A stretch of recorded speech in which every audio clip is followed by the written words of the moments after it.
Welcome to the Leadership Purpose with Dr. Robin podcast. I'm your host, Robin L. Owens, Ph.D.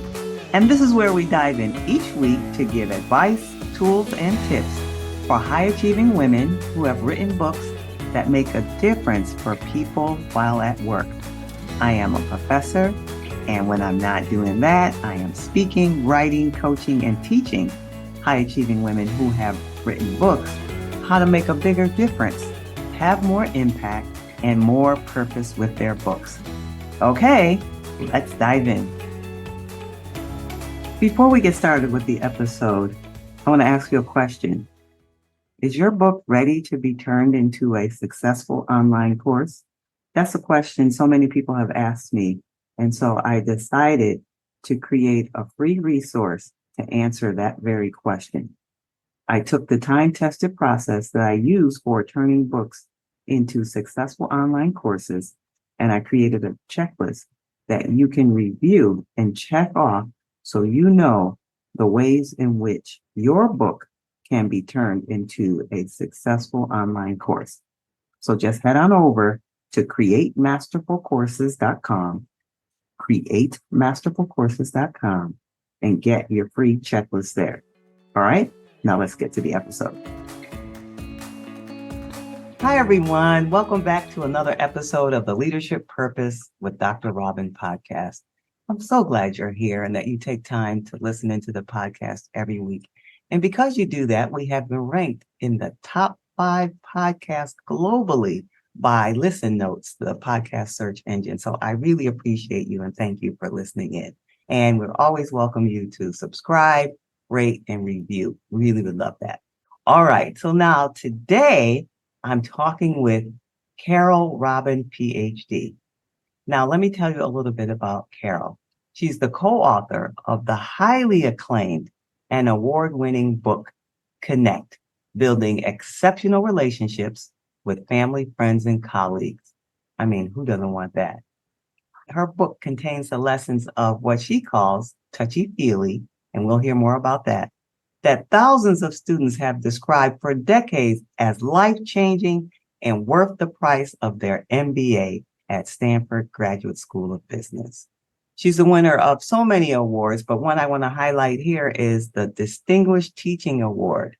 And this was before she co-founded Leaders in Tech, which brings the principles in the process of Touchy Feely to executives in Silicon Valley. She has so many accolades and so much experience and expertise. I can't wait. Welcome, Carole Robin, Ph.D. Thank you. Thank you. From one Dr. Robin to another. Right. And I'm hoping it's not confusing the listeners. So I'm so glad you're here. Now, I read parts of your bio. It's extensive, so I didn't read the whole thing. So why don't you tell us in your own words about you and then about the work you do? Sure. So I think I'll start by saying that my life's work has been about helping people understand how to become more known by the people they want to actually be in relationship with. And to become more known for me is about a lot more than reciting anything you could go on Google and read about me. So in fact, one of the activities that we do at Leaders in Tech that we do in my in the programs that I've conducted for years is called If You Really Knew Me. And if you really knew me, you would know that I believe I was put on this planet to help people learn how to develop stronger, more meaningful, richer relationships in their lives. And it's been my life's work for almost 4 decades. And if you really knew me, you'd also know that sometimes I have a hard time saying that for fear of people finding it to be, I don't know, some combination of self-aggrandizing or, who is this woman who thinks that she's actually, been put on the planet to do that? Why would she think she can do that? And then I kind of get over myself. And I think, yeah, if you're really going to know me, you're going to know that that's what I believe I was put on the planet to do. I love that. Was there a moment that you got clarity about that, or was it something that was evolved over time and you just realized it, or was there a defining moment? Well, so even though I taught at the Stanford Graduate School of Business for almost 2 decades, I am not a career academic. I've had about I've had 5 or 6 careers, depending on how we count. But the through line to all the careers was that I was always most drawn to the people part of any business or enterprise. And when I finally landed at the Stanford Graduate School of Business, which is kind of a long, circuitous story, teaching this course that became legendary, the students call it Touchy Feely. It's actually called Interpersonal Dynamics. And by the way, Touchy Feely, emphasis on the feeling, not the touching. But that's because feelings are such an important part of actually becoming known and inviting others to be known. And when I finally landed there, I realized that, people do business with people. They don't do business with ideas or machines or products or strategies or even money. They do business with people. And so the people part had always been the part of business, even though I was in sales and marketing and I was in consulting and it was always the thing that I found most compelling. And then, I ended up teaching this course about how to build stronger, more robust relationships that turned out to be something that all the students thought, like, where has this been all my life? And then so did all the executives that we taught in the executive education program. And so, yeah, I think to your question about it sort of happened gradually, but then one day I woke up and I thought, oh, wow, this is what I was put on the planet to do. How do you like that? Was it during that class, during the time you were teaching the? Yeah, it was once I was teaching. And ironically, when I went back to get a PhD in human organization systems after my career in sales and marketing, and that's kind of a long story too. But at that point, I said to my dissertation committee, just so that we're clear, I am not getting a PhD because I ever intend to teach. Teaching is only for those people who can't do anything else, and I'm not doing that. I'm just doing it because I'm dealing with people's lives, and I don't want to screw around in people's lives and not know what I'm doing. So, of course, the chair of my dissertation committee used to send me a card every year for 2 decades to address to Carole Robin, Graduate School of Business, Stanford University, saying, just to be clear, I'm never going to teach. Never say never. Never say never is how that card always began. And not only did you teach, the impact you made. I mean, tremendous impact. That's incredible. I love that. Now, is there any part of little Carole who was a person who was into connecting people or understanding? Is there any indication from your little young child self or young person self that is now showing today? Yeah, that's another interesting through line. Well, so when you said little Carole, so I'm a whopping 4'11" and weigh 98 pounds. Oh. So I've been known as little Carole my whole life, but little Carole only in stature. Absolutely, as we see by the impact you're making. And in fact, when I left Stanford, I left and I started Leaders in Tech. But when I left, I used and in all my classes, I used to tell students to think of little Carole on their shoulder. And so they gave me a little bobblehead that says little Carole. But if we go all the way back to when I was a kid, for as long as I can remember, I was the kid that people came to, both boys and girls, when they were wrestling with something or struggling with something, just to get somebody to be a thought partner. That wasn't language I had then, but just somebody that would listen, somebody that wouldn't judge them, somebody that might give them a way of looking at something that they hadn't thought of looking at it that way. So I think there was always a part of me like that. I was also my personality, I was born an extrovert. And so I always really enjoyed interacting with people. And I think I was drawn to situations where I could behave in ways, I like to call this leadership. Leadership is just a set of behaviors where I would help people accomplish what they were trying to accomplish. And that was the part of management I liked. That was the part of upper management that I liked. That was the part of consulting I liked. And that was the part of teaching that I liked. Yeah. I see you connecting the dots there. And you mentioned for a moment your understanding of leadership. Tell us that again, the way you define leadership. Leadership is a set of behaviors. It's not a role. I think that's the mistake most people make is they think of leadership as a role function. Oh, I'm in this particular role, therefore I'm a leader, I'm not a leader. I think leadership is a set of behaviors, and anybody in an organization or on a team or even in a family in any position can be a leader. And that's because it's engaging in behaviors that help others collectively achieve what you're all trying to achieve together. Yeah. You answered the question before I asked it. I was going to say, what are those behaviors? But you answered the question. Okay, so now tell us about your book. Tell us again. I read the title, but you tell us Yeah. again the title and then tell us the premise of the book. So the book is called Connect, Building Exceptional Relationships with Family, Friends, and Colleagues. And so my co-author, David Bradford, who is the father of Touchy Feely, and I became known as the queen of Touchy Feely, were approached by Penguin Random House, my co-author actually first, and then us together. And we both independently been approached a number of times by numerous publishers saying, so how come there's this legendary course at the Stanford Business School that everybody goes to Stanford instead of Harvard for, and there's no book? And we said, because you're not going to learn about this in a book. You're not going to learn how to be interpersonally effective by reading about it. You're actually going to have to interact with other human beings, which is what happens in the class. Those students don't learn how to become more effective by listening to us lecture. We make them interact with each other. So I had turned down people, David had turned down people, but this particular editor from Penguin Random House said, so how are you okay with the only people who get to learn what thousands of students for decades have said was worth the entire price of tuition, being accessible to those that are privileged enough and lucky enough to get into the Stanford Graduate School of Business? That's when David and I looked at each other and said, well, guess we're going to have to write a book. And it took us 4 years, and it was the single hardest professional thing I have ever done in my life. And I've climbed a lot of mountains, but it was by far the hardest. What made it the hardest?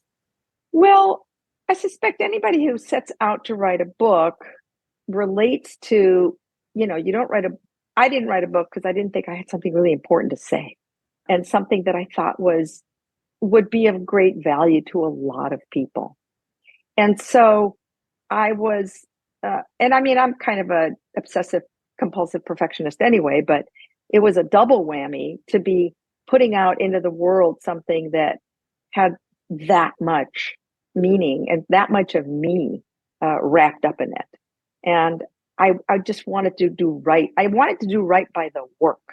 And I knew what a profound effect it had had on thousands of students.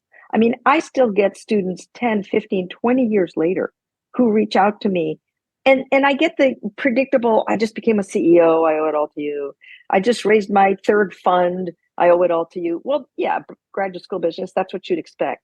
But the ones that I'm most proud of are the calls I get where students say, I'm pretty sure your class just saved my marriage.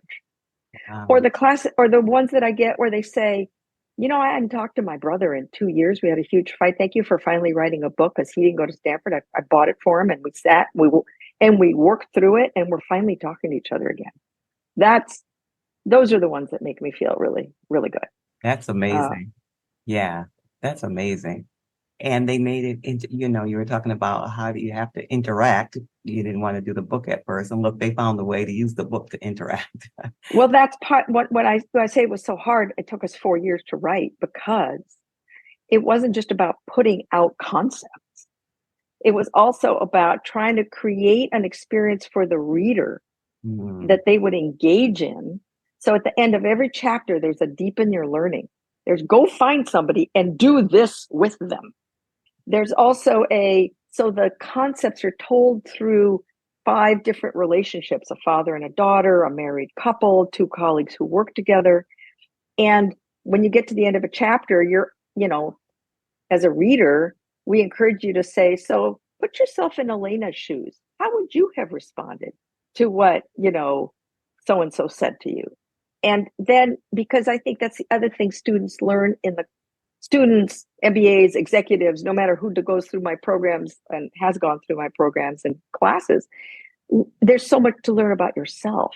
Oh, and you can't really be interpersonally effective if you don't understand your own triggers, if you don't understand the way you look at at the world is not necessarily the way everybody else looks at the world.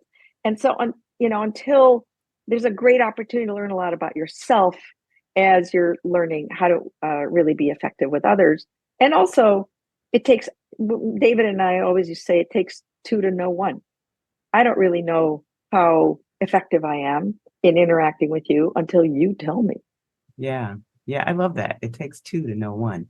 Yeah. And speaking of knowing yourself, you started earlier and you mentioned if you knew me. Yeah. If you knew me. And I'm guessing there's an exercise or activity that you walk people through, but can you give us like a sneak preview? Is there one kind of Yeah.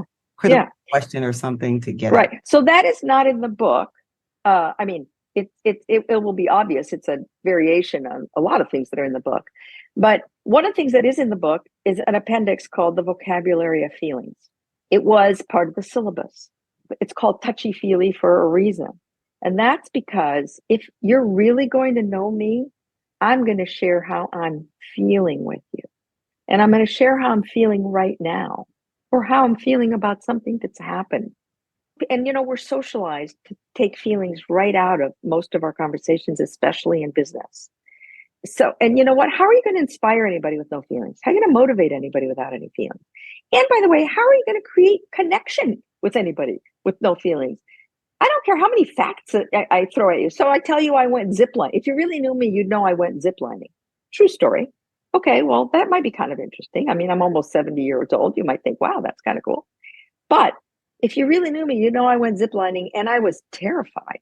But I went because my entire family was going and I didn't want to be left behind. So I felt kind of coerced, but I went anyway. And then I was like really happy that I went. Now you know me a whole lot better, don't you? Yes. Yeah. So when we do If You Really Knew Me in a small group setting, and by the way, a lot of my executives who've been through, a lot of my fellows in our Leaders in Tech program, a lot of my participants in other programs have this activity where they start their meetings periodically, where everybody goes around and says, if you really knew me right now, you would know. And they all have their vocabulary of feelings because they've all got the book. And they're like, you would know that I am really worked up because such and such happened, and I am really worried and nervous. You would know that I'm super excited, but a little anxious about blah, blah. It's incredible how much more robust the answer to If You Really Knew Me is the minute you put some feelings in it. Amazing. What's more, feelings are at the core of empathy.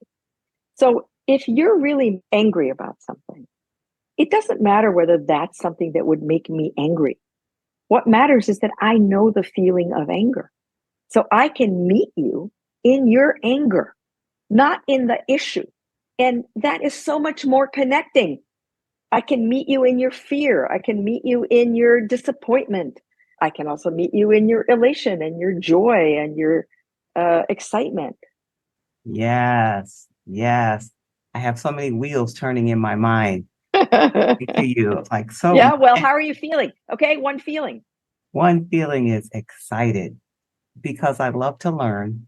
And I just learned something new that opened up a whole new avenue for communicating. Think about it like it's just like in music. In music, you have treble and bass. In communication, you have thoughts and feelings. Thoughts and feelings. There it And is. when you stick with only thoughts, it's only half of it. Just like music that only has treble sounds weird, but it's also not only bass. It's not only feelings. You need both. Yeah, definitely need both. I mean, I said it's going around in my head because I'm excited about just applying it in my own life. So thank you. Yeah. Yes. I'm feeling My pleasure. excited. If you knew me, you would know I'm feeling excited about this. Cool. Cool. Okay, all right.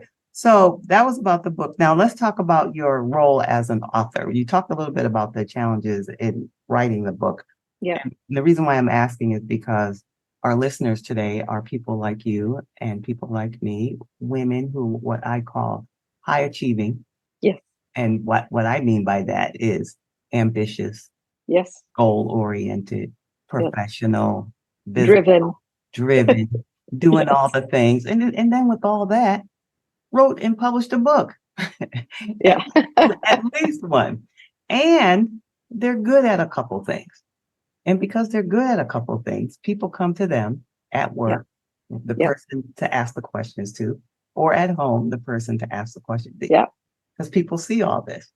And so they don't think that they need support. So I thought, well, why don't we all come together and talk to each other?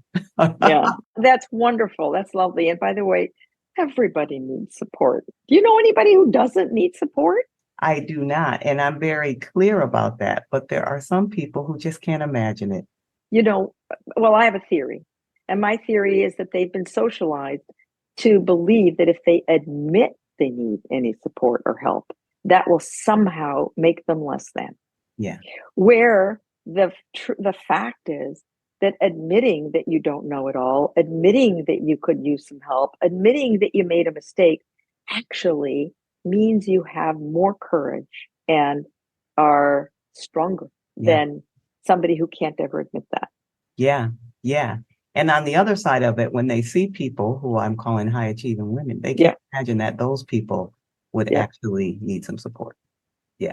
Oh yeah, that's right. Yeah, I've been on the receiving and victim end of that. What? You need help, Carole? I thought you had everything together. Amazing, amazing. But good for you for letting it be known. Yeah. Yeah. In fact, I have a very quick anecdote. When my book first came out, so we've now sold 90,000 copies, which is considered a reasonably good showing. Congratulations. Thank you. It's way, way short of the number of copies I'd like to sell, or I don't even care about selling them. I'd give them away if I was independently wealthy. But when it first came out, I was really disappointed, profoundly disappointed with how little traction it got, given thousands of students had told me, if I can ever do anything to repay you, please let me know. And so now I finally put a book out there. I tell them all that it would be really helpful if they would go out there and let people know and buy one for everybody on their team. And, and you have this little window, pre-publication to maybe make a list. I got a whole lesson for anybody who's publishing a book about that I'll come back to. And certainly I had some students that were just wonderful. And I'd one who happens to have, I had several who have big jobs in big companies now that, bought 500 at a time or a couple hundred. But if you think about thousands of students, I would have thought I would have gotten a lot more traction a lot sooner. And I shared that with a student of mine. I happened to be in New York City. I was doing a gig for him. And, we were doing the if you really knew me thing. And I said, if you really knew me, you'd know that I've been kind of disappointed and don't really know what to make of this. And he said, oh my God, Carole, in a million years, I figured everybody else was all over it. The last thing in the world you needed, it was me. Oh. And I was like, wow. And that in fact is the downside to people thinking you've got it all together and you don't really need any help. Yes. I resonate with that because I have heard that a version of that in many different ways in my own life. Yeah. Yes. Thank you for sharing that. I'm glad you did. Mm-hmm. All right. So now when you were that kind of answered the question. I was going to ask you, what was a challenge in getting the book out into the hands of readers, if any? And that sounds like it might have been one. I don't know if you want to share another one. Yeah. So my intent here is not to disparage a large publishing house, but I do think that anybody who decides to publish with a large publishing house is well advised not to count on them doing much of anything to promote the book, to let anybody know that the book exists. And I think perhaps one of the most difficult and hardest learned lessons for me was in trusting our agent, who said, oh, you're with the largest publishing house in the world. You don't have to worry about marketing. They'll do all the marketing. Well, you know what? I spent 10 years in marketing, and I knew we were in trouble when the book was being published in February.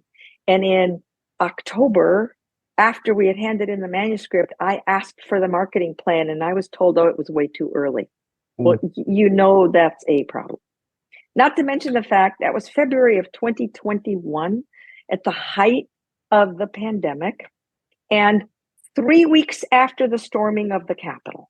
And I will tell you, Robin, that one of the that I kept thinking, my God, if there has ever been a moment in history in this country when people are desperate for how to have conversations, how to not get even more distant from each other. It's now, both the pandemic and the political climate. And the fact that nobody saw that as something to market, an opportunity to drive a Mack truck through. It was just, and by then I realized, oh gosh, I'm on my own. But the book had just come out.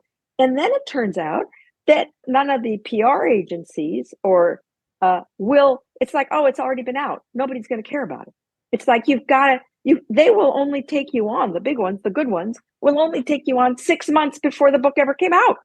So now all of a sudden, I can't even find an agent to work with. And so now I'm on my own. And so it was really, clawing and scratching and so as much work as it was to write it, it was even more work to try to let the world know that it existed. Hmm. And that was, that was and continues to be really difficult. Yeah. And in fact, one of the things that I remember thinking, so if I had it to do over again, for any of you out there who are writing a book, if I had it to do over again, first of all, I would create my own marketing plan and I would start working at 6 months before publication. And among the things I would put in the marketing plan is, who are all the people you know that are well connected, that have big audiences, whether it's followers on LinkedIn or they have a big job at a big company. Start working, can I do a talk for, your people in return for 200 books purchased? There's all kinds of strategies like that it's not, not that difficult, not rocket science, but it was way too late for me to get started on it. Yeah. The other thing is that I did manage to get a fair amount of wheels turning and a little traction, but the only books that are count the number of books that you sell in pre-publication in the first week that a book is out is supposedly what is looked at if you're going to make any of the bestseller lists. Well, I know for a fact that we've sold more books than the bottom 2 titles of every bestseller list the week we came out, and we didn't make a single list. So the next time somebody tells you that it's a function of the number of books you've sold, I'm sorry, that is bullshit. And that was another really tough lesson, and to swallow. It sounds like it because you had done so much work and put so much into it, and then it didn't happen based on the way you were advised. Yeah. And I even, and it's like, and they won't count bulk sales. So, you work really hard, you get a company to, you give away, by the way, people pay me $30,000 for a keynote. I give away a keynote and I say to them, if, for a couple hundred books, by the way, I make $1 a book. So it's not about the money. So, and then they don't count it because it was a bulk sale. It's just crazy. Yeah. And even discounting the bulk sales, I knew I had sold more books than those. Anyway, it's just a racket. It's a game. And it was very, very discouraging. Yeah. It sounds like it was really frustrating. Really frustrating. Yeah. And you know what? Can I just say, if you really knew me right now, you'd know that I'm feeling a little whiny. And like my intention isn't to be Debbie Downer. My intention really is there's so many things I wish I'd known. And so my intention here is, boy, if you're out there and you're writing a book, reach out to me on LinkedIn and let me know. And I'll send you something I wrote up for all the authoresses, which is a group that I'm a part of, saying, here are all the things I wish I'd known. Yeah. I'll happily share it with anybody. Okay. That's wonderful. And it's generous, very generous. And I might ask you for it myself, even though I am in that same group you mentioned, but I will ask. Yeah. All right. So now here's your opportunity you mentioned some of this before, but let's talk about the joys of this whole process of getting your book out there. You mentioned about the students who would really have that. So I don't know if you can get any more joyous than that, but if you can think of something. Well, yes. So one of the things that has happened as a result of the book is that I now get LinkedIn messages from people I've never met who read the book and who say, oh, holy cow, I just read your book. Oh my God, it's incredible. Oh my God, it just changed my life. I'll give you an example. So one of the things we talk about in the book, we talk a lot about feelings, obviously. And one of the things we talk about is how we're socialized to take feelings out of our conversations, and how men in particular in Western culture and in the United States especially are socialized not to express feelings because they make you feel vulnerable and yucky, and somebody will take advantage of you express any feelings. So the only feeling they're really allowed to express is anger, as long as they express it not violently, as long as they express it appropriately. But it turns out anger is often a secondary feeling. And under the anger is hurt or fear or sadness. But men aren't allowed to say any of those things. So instead, they say they say they're angry or pissed or annoyed or whatever. So it's a little anecdote. But I get, recently I got a message on LinkedIn from a reader who said, you know what? I don't think I'd ever understood my husband until I read this. It Wow. never occurred to me that might be what was going on. And responding to him from a place of, wow, I bet it's not just anger. I bet there's something else has completely shifted the dynamic. Wow. And I've always, for years I've said, it's not rocket science, until I did a workshop, a keynote and a workshop for a bunch of executives at NASA. And I said that, come on, guys. They were all guys. It's not rocket science. And one of them said to me, oh, Carole, this is so much harder than rocket science. Yes, I could see it's a whole different realm for them. Yes. Yeah. Yeah. Yeah. Yeah. I could see it. As you're talking about it, I see many examples in my own experience of what you're talking about. And there is a great amount of just joy at knowing that somebody has taken some aspect of what I have written or what I have taught or both, and it has impacted their life in a positive and meaningful way. For me, there is no greater joy. So I'm not religious, but I was raised in a Jewish family, and a core tenet of Judaism is called Tikkun Olam, Tikunolam, Tikkun Olam, and it means to repair the world. It means that you have to leave the world a little better than you found it. You're Mm, not going to fix it all. You're not going to repair it all, but you also can't. You also have to do whatever you can to do your piece. And so for me, every time somebody has done anything with any of my work, it's part of Tikkun Olam. I love that. I love that.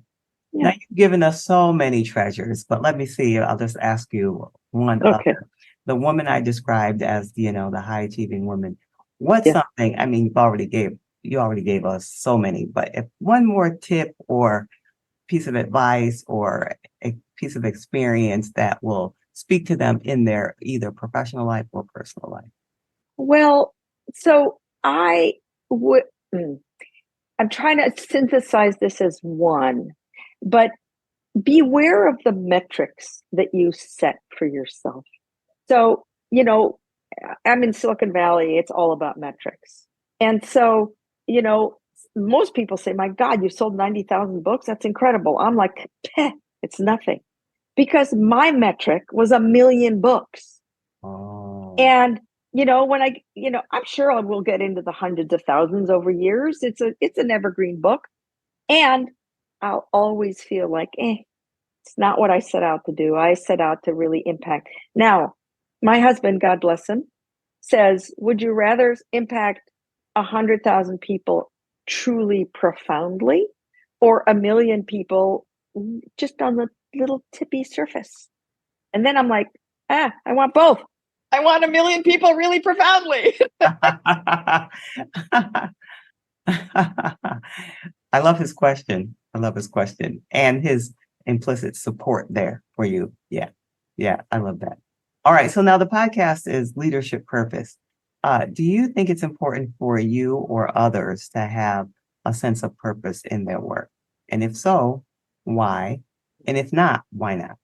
Well, let's go back to what is leadership? Leadership is inviting others to do things that you would like them to do in service of or on behalf of, hopefully, not just you, something that matters to you. And so I think it's almost impossible to mobilize people in a direction of action without everybody, without all those people in some way relating to your sense of purpose. And so I think that's where it gets tricky because I mean, my sense of purpose is let's create. Let me say this. I believe that if more human beings on this planet, a critical mass of them, were armed with the skills and competency of this course and this book, we wouldn't just have more functional teams and stronger organizations. We would have, more robust communities. We would have stronger schools. We would have, God forbid, a more functional government. Every single aspect of our lives would be positively impacted. And I mean, I believe that with every cell of my body. That's my sense of purpose. Yeah. And the people that follow me, which is what a leader does, believe that too. Yes. So all those CEO founders that sign up for our workshops, they believe that too. They believe they've got to instill all of this in their companies if they're going to build cultures where people are going to thrive and where people are going to learn and grow and where people are going to tell each other the truth in ways that actually build relationships. So the last thing I'll say is relationships exist on a continuum. At one end is contact and no connection, which is what most of us have. By the way, your thousands of Facebook friends, your thousands of followers on LinkedIn, that's at that end of the spectrum. That and or dysfunction. At the other end is what we came to call robust. I mean, what we came to call exceptional, but nobody's saying you've got to turn all your relationships into something exceptional. A, that's impractical. B, that's exhausting and unnecessary. But the same skills that move you along the continuum take you just to robust and functional. Why wouldn't you want to at least learn how to get there with most of your relationships? And the fact is, it's not magic. It's not impossible. It's also not, I don't think it's that difficult, but it does take a little bit of, it does take intention. It takes a little bit of work. It doesn't just happen. It's not the flip of a switch. It's not 3 easy steps to better relationships, which is the fight we had with the publisher. Can't you turn this just into 3 easy steps? No, human beings are a little more complicated than that. And my God, it's worth it. Yes, because the relationships are at the core of everything. Exactly. Carole Robin, Ph.D., you have been so generous with your time, dropped so much wisdom on us, pearls, treasures, all the things. Thank you so much. And my guess is there are people saying right now, I got to get this book. I have to hear more. From your mouth to God's ears. So where can they be in touch with you so they can hear more from you and get your book? Well, first, if you go to our book website, www.connectandrelate.com, you'll not only can you order the book from there from independent book sellers or Amazon or whatever, you'll also find free downloadable resources like a self-assessment, like how good am I at this? And then, by the way, you can print it out, give it to some people that you work with or that you live with, and compare how they see you to how you see you. And then maybe have an incentive to go learn more, all free. There's a free downloadable start your own learning group. Get some people together and work through the book. Then it's like going through the course and not paying the $100,000 of tuition to Stanford. There are dozens and dozens of interviews and podcasts and articles written about it under media. So that's probably the best way to get informed. Okay, so that's connectandrelate.com. That's right. Okay, we'll be sure to put that in the show notes. And you can also follow me on LinkedIn, Carole Robin LLC. Okay, you got that. Carole Robin LLC on LinkedIn. Okay, we'll put that in the show notes too. Okay, Carole, this has been a delight. Thank you so much for sharing your time and wisdom, especially with all you're doing these days. Really appreciate you. Thank you. Thank you for having me. I'm really delighted. It was a true joy. Okay, everyone, I'd love to hear from you. If you are having a response to this podcast, this episode, I'd love to hear from you. Just put a message in LinkedIn. I'm on all social media, but I hang out mostly on LinkedIn. So head on over at LinkedIn at Robin L. Owens, Ph.D., and just drop me a message. I'd love to hear your response to the episode or any questions. And if you happen to be an author who has written a book and you want to expand your message beyond the book, and you've kind of been thinking about creating a course based on the book, and you ask yourself the question, is my book ready to be a course? I have the answer for you in my free quiz at my website, createmasterfulcourses.com, createmasterfulcourses.com. So go over there and get the checklist and you'll have your answer. And until next time, this is Dr. Robin. Thank you for tuning into this episode of the Leadership Purpose with Dr. Robin podcast. If you enjoyed it, head on over and rate and subscribe so you never miss an episode. New episodes drop every week, and I can't wait to hang out with you again soon. Meanwhile, this is Dr. Robin signing off. See you next time.